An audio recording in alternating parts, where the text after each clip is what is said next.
combiner une autre balle à partir de ma balle principale pour faire les bas mystère de Lisande Ourdin. Alors ce cal, j'aimerais bien le terminer avec les deux bas ensemble pour ne pas avoir à refaire la deuxième paire de bas et le temps des fêtes soit terminé. Alors, attention à ceux qui ne veulent pas voir le premier indice. Alors, c'est tout simplement un bas qui se commence par le haut. Je vais ajuster.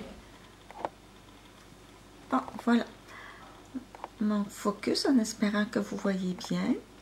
Alors, ça commence par des côtes 1-1, torse, et après on a un petit motif original qui est fait à partir de mailles en vert. Alors, on a comme, on ne le voit pas très bien parce que j'ai choisi une laine à petit, avec une petite variation de couleur. Alors, on a ici comme des petits, pas des petits sapins, mais des petits triangles qu'on voit avec en maille en vert, qui fait une...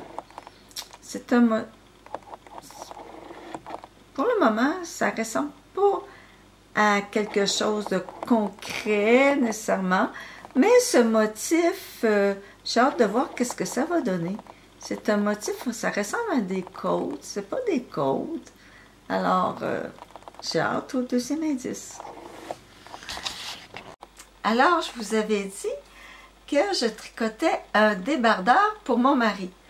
Je la tricote avec la cascade supérieure, la cascade yarn 220 Superwash Merino. C'est une laine DK et j'utilise des aiguilles de 4 mm. La couleur, sa belle couleur gris pâle, fait que je crois que ça va aller avec toute sa garde-robe. Ça fait que ça va être un petit passe-partout, une petite laine passe-partout. Alors, je vous montre mon avancée. La dernière fois, je vous ai montré mon tout très peu, c'était presque juste l'échantillon. Alors, cette fois-ci, c'est un débardeur que je tricote du haut vers le bas. J'ai fait un point texturé à l'avant qui représenterait des petits damiers. J'aime beaucoup ça. Je trouve que ça a l'air masculin. Et le dos est tout simplement un jersey en droit. Alors, il va y avoir beaucoup plus de classe quand on aura fait l'encolure, que je compte bien faire en côte. Et il me reste à peu près 36 cm à tricoter avant de commencer une série de côtes pour faire le bas. Je vais faire aussi le tour des emmanchures avec les mêmes côtes que je vais faire au bas et autour du cou. Alors voici, j'avance. Alors probablement que la prochaine fois que vous allez le voir, que je vais vous présenter, ce sera dans mon journal créatif qui aura lieu probablement entre Noël et Jour de l'An. Alors voici, c'était mon tricot, j'ai envie de dire de la semaine, où est-ce que c'est le morceau où j'ai un petit peu plus travaillé. Alors, la prochaine fois, mon débardeur, je vous le présenterai dans mon journal créatif. Aussi, cherchez pas le patron, c'est de ma conception. Je le fais. Mon mari habille à peu près en grandeur médium.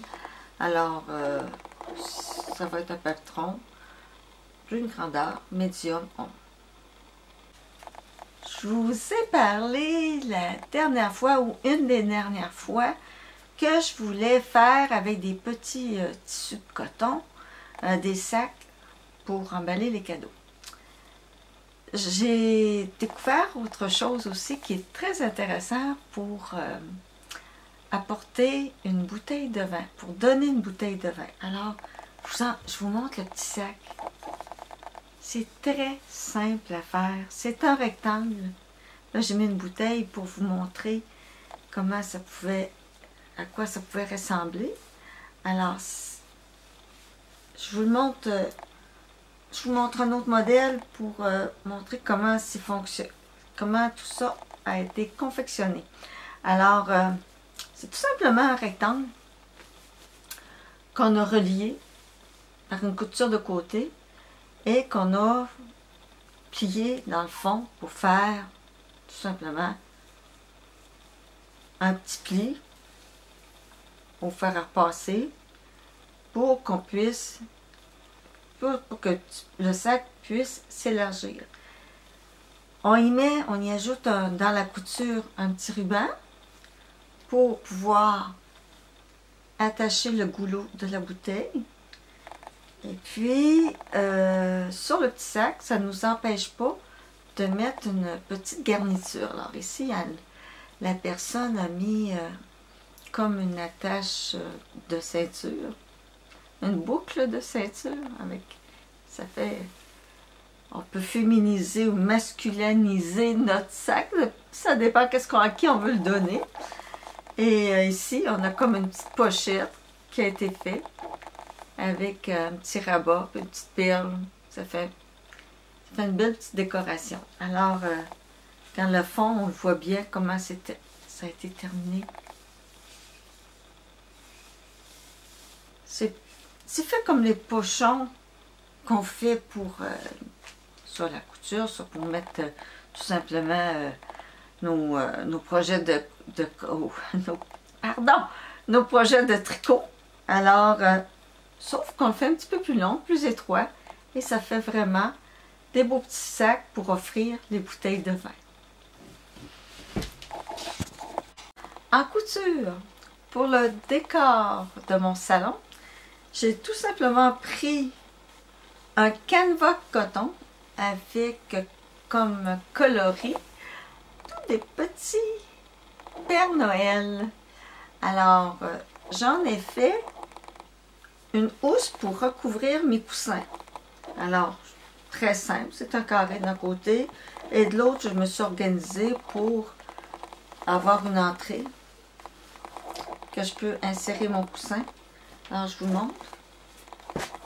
Alors, le coussin qui est régulièrement sur mon fauteuil, je vais le décorer un peu. Je vais l'enjoliver pour Noël. Alors, je vais mettre un petit peu de couleur sur mon divan. Alors, on a juste à rentrer les coins. Bien installer le tout, que le tissu soit bien tiré d'un côté de l'autre, soit bien placé.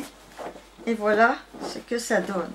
Alors, on a un beau petit coussin décoratif pour le salon et surtout qui est lavable.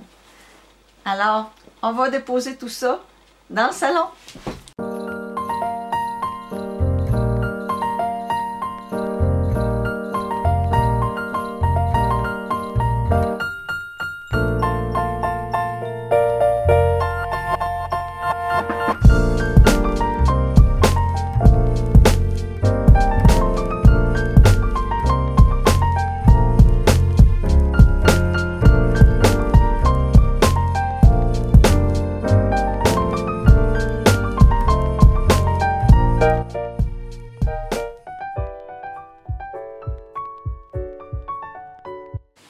Bon, je vous présente ma déco du jour. Alors, c'était tout simplement un centre de table que j'ai fait à partir d'une vieille planche de bois de grange sur laquelle j'ai ajouté des branchages, des petits fruits blancs, une fleur que j'ai collée avec de la colle chaude. Et par après, pour lui donner une belle touche de fête, j'ai mis tout simplement ma belle lampe à l'huile qui a été faite par un artiste. Je l'avais pris, je crois, dans le village de Kamouraska, qui est situé dans l'est du Québec. Alors voici mon beau centre de table que je vais sûrement mettre sur ma table à Noël. Mais en attendant, je vais la mettre sur ma table du salon.